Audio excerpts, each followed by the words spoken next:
আবাস যোজনায় বাড়ি পাইয়ে দেওয়ার নামে 30,000 টাকা নেওয়ার অভিযোগ পুরুলিয়া পুরসভার প্রাক্তন তৃণমূল কাউন্সিলরের বিরুদ্ধে। বিভাস রঞ্জন দাসের বিরুদ্ধে এই অভিযোগ সামনে এসেছে।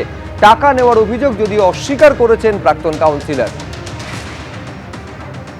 3-4 দিন পরে টাকা ঢুকেছিল, তো বিভাস নটুকে বলেছিল যে যদি টাকা ঢোকা দিতে হয় তো 30,000 টাকা লাগবে। তো নটু আমার ঘর থেকে, আমার কাছ থেকে 30,000 টাকা নটু নিয়ে গেছে। নটু এসেছিল আমার কাছে, 3-4 দিন পরে আমার কাছে 30,000 টাকা নিয়ে গেছে। বাড়িটা করতে পারেনি, টাকা নেই। এইটা আমার গোটাটা অ্যাডভান্সটা দিয়েছিল, সেটা ভেঙেছি। অ্যাডভান্সটা দিন এখন বাস আর ত্রিপাল দিয়ে এখন রাখা হয়েছে, কেন টাকার অভাব কারণে আমরা করতে পারছি না।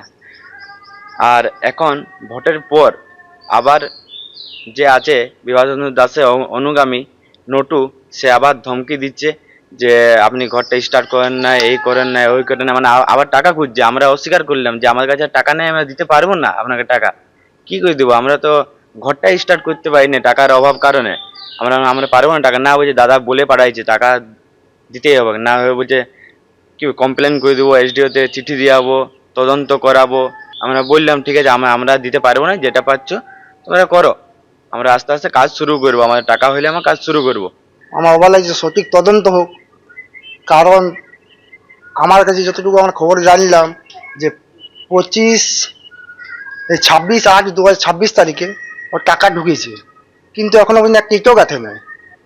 তাই পৌরসভার থেকে যাতে একটা কোনো কাজ করে নাই, 70,000 টাকা ঢুকেছে, তো সেই হিসাবে যে কাজটা করে না, তার জন্য আমাদেরকে উল্টা দেওয়ার চেষ্টা করছে। আমি চাইছি সঠিক তদন্ত হোক, তদন্ত হলে সব বেরিয়ে যাবে। যোগাযোগ তো বাদ দেন, আমরা জানি না কখন ঘর করেছে, কখন না কি হয়েছে।